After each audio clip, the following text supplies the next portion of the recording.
Now this is to me the primary thing that Jung saw,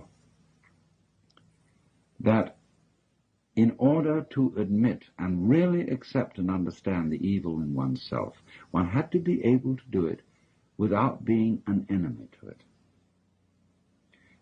As he put it, you had to accept your own dark side.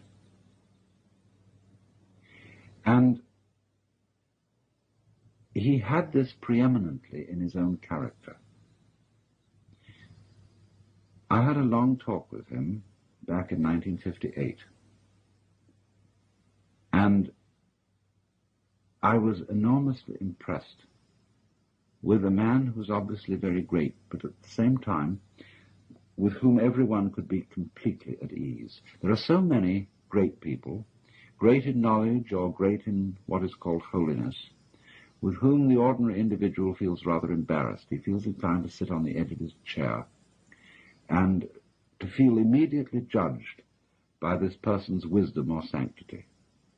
Jung managed to have wisdom, and I think also sanctity, in such a way that when other people came into its presence, they didn't feel judged. They felt enhanced, encouraged, and invited to share in a common life.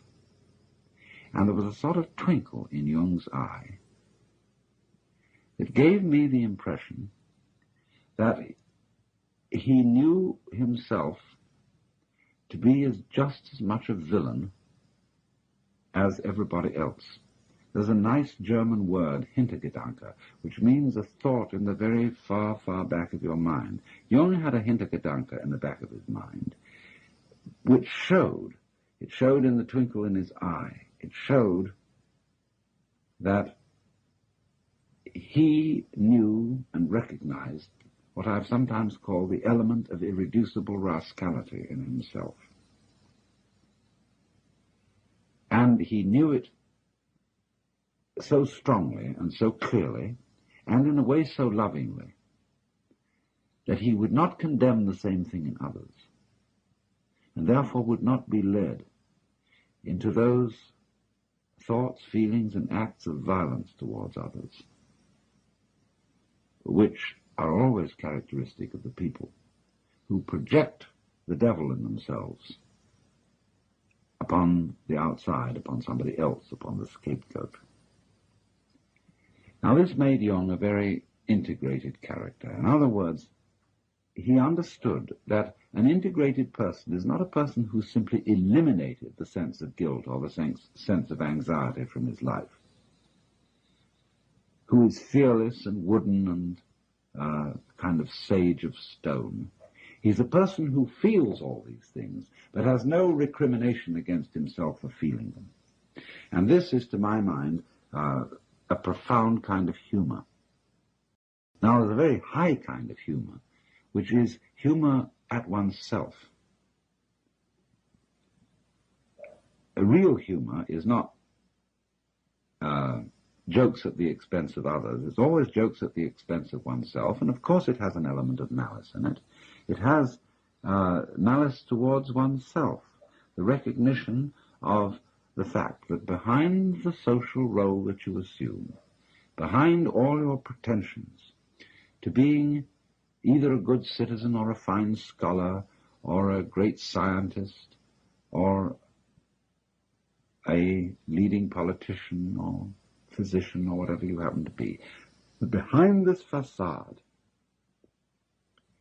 there is a certain element of the unreconstructed bum, not as something to be condemned and wailed over, but as something to be recognized as contributive to one's greatness and to one's positive aspects in the same way that manure is contributive to the perfume of the rose. Jung saw this, and Jung accepted this. And I want to read a passage from one of his lectures, which I think is one of the greatest things he ever wrote, and which has been a very marvelous thing for me.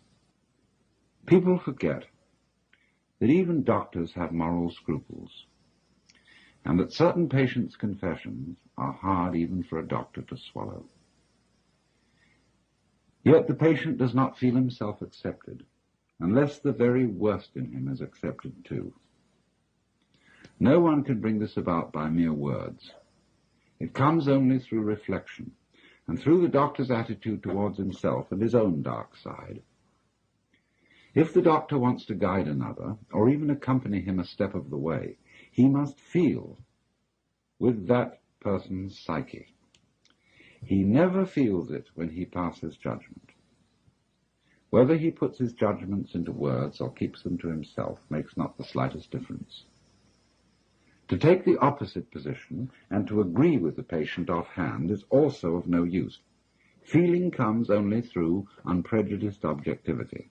This sounds almost like a scientific precept, and it could be confused with a purely intellectual, abstract attitude of mind. But what I mean is something quite different. It is a human quality, a kind of deep respect for the facts, for the man who suffers from them, and for the riddle of such a man's life. The truly religious person has this attitude. He knows that God has brought all sorts of strange and inconceivable things to pass, and seeks in the most curious ways to enter a man's heart. He therefore senses in everything the unseen presence of the divine will. This is what I mean by unprejudiced objectivity. It is a moral achievement on the part of the doctor, who ought not to let himself be repelled by sickness and corruption.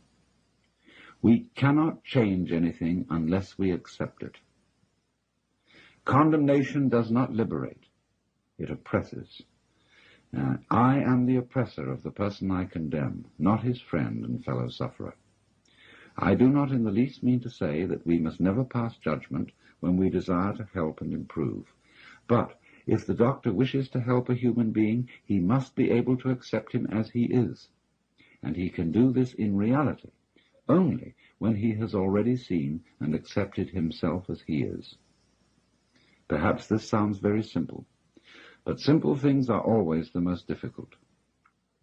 In actual life, it requires the greatest art to be simple, and so acceptance of oneself is the essence of the moral problem and the acid test of one's whole outlook on life. That I feed the beggar, that I forgive an insult, that I love my enemy in the name of Christ, all these are undoubtedly great virtues. What I do unto the least of my brethren, that I do unto Christ.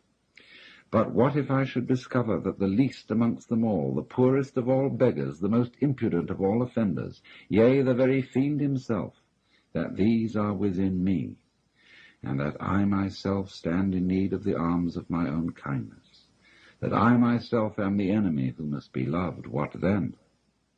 Then, as a rule, the whole truth of Christianity is reversed.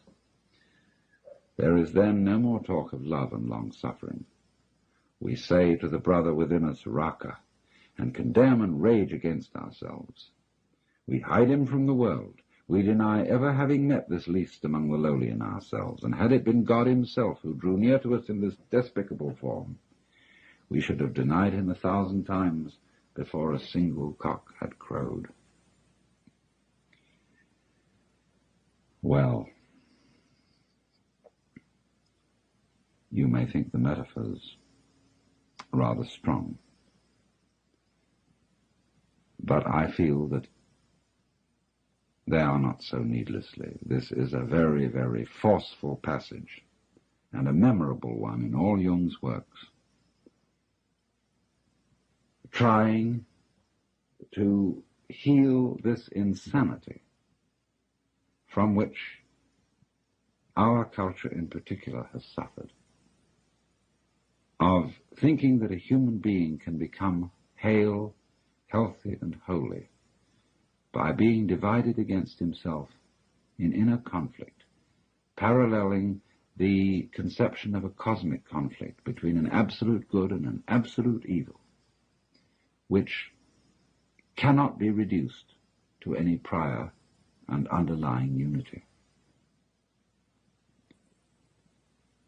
In other words, our rage and our very proper rage, against evil things which occur in this world, must not overstep itself.